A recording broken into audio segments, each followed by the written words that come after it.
Selamat pagi anak-anak. Pada pagi hari ini kita akan melanjutkan pembelajaran kita, yaitu masih tema 1, indahnya kebersamaan, di mana subtema kita hari ini adalah subtema 3, bersyukur atas keberagaman. Muatan pelajaran kita hari ini adalah IPA tentang perambatan dan pemantulan bunyi.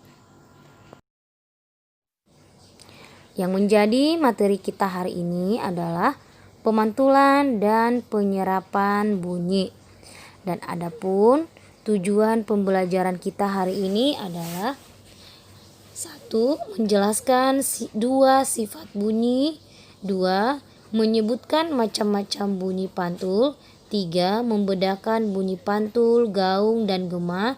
Yang 4. Menjelaskan penyerapan bunyi. Pernahkah kamu berteriak di lapangan? Apa yang terjadi? Bandingkan dengan ketika kamu berteriak di kamar mandi. Apakah ada perbedaannya? Nah, kali ini kita akan membahas tentang yang pertama, yaitu sifat-sifat bunyi. Minggu lalu kita sudah belajar tentang sifat-sifat bunyi, yaitu yang pertama, bunyi merambat melalui media atau perantara. Yang kedua, bunyi dapat dipantulkan. Sifat-sifat bunyi yang pertama, bunyi merambat melalui medium perantara. Perantara yang bagaimana maksudnya? Yaitu melalui benda gas. Yang kedua, benda cair dan benda padat. Dan kamu harus ingat, bunyi itu tidak dapat merambat di ruang hampa. Mengapa demikian? Karena tidak ada medium di ruang hampa. Sifat bunyi yang kedua yaitu bunyi dapat dipantulkan. Ketika bunyi mengenai suatu benda atau penghalang, yang terjadi adalah terjadinya gema dan gaung. Apa itu gema?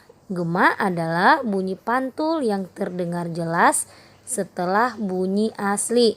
Gema biasanya dapat terjadi di bukit, di tebing, lembah, dan gua-gua.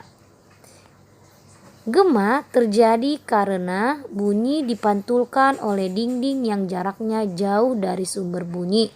Hal itu menyebabkan datangnya bunyi pantul terdengar setelah bunyi asli selesai terucapkan. Jadi, bunyi pantul yang terdengar lengkap sesudah bunyi asli. Nah, sekarang apa itu gaung? Gaung adalah bunyi pantul yang terdengar saat sumber suara asli belum selesai diucapkan atau hampir bersamaan.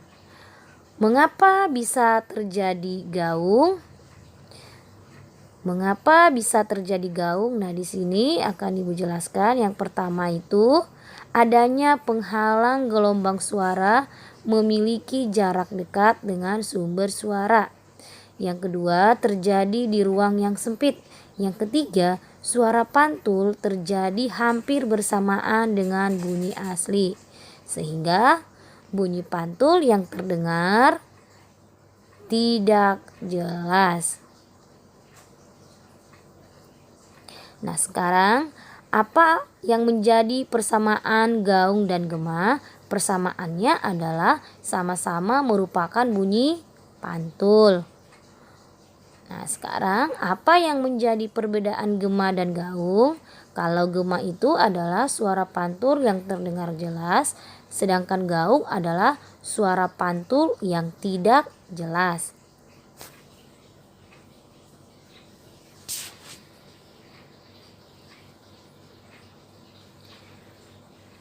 Pemantulan terjadi jika perambatan bunyi terhalang oleh benda yang permukaannya keras. Benda keras yang seperti apa? Contohnya adalah ada kayu, kaca, dan besi. Berikut ini adalah contoh-contoh benda yang dapat memantulkan bunyi. Bunyi dapat diserap melalui benda yang permukaannya lunak. Contohnya ada karpet, kain, ada goni, ada busa, ada wol, dan masih banyak lainnya. Nah, manfaat-manfaat benda peredam tersebut yang pertama untuk mencegah terjadinya gaung atau kerdam. Nah, ini biasanya dapat kita temui pada studio rekaman, gedung bioskop, dan gedung pertemuan.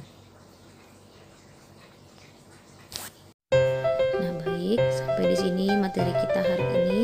Ibu harap kalian dapat mengerti dan memahami tentang penjelasan Ibu tadi, yaitu mengenai pemantulan dan penyerapan bunyi. Nah, di sini ada catatan dan ada tugas. Kalian ikuti petunjuk penugasannya ya. Akhir kata Ibu ucapkan sekian dan terima kasih.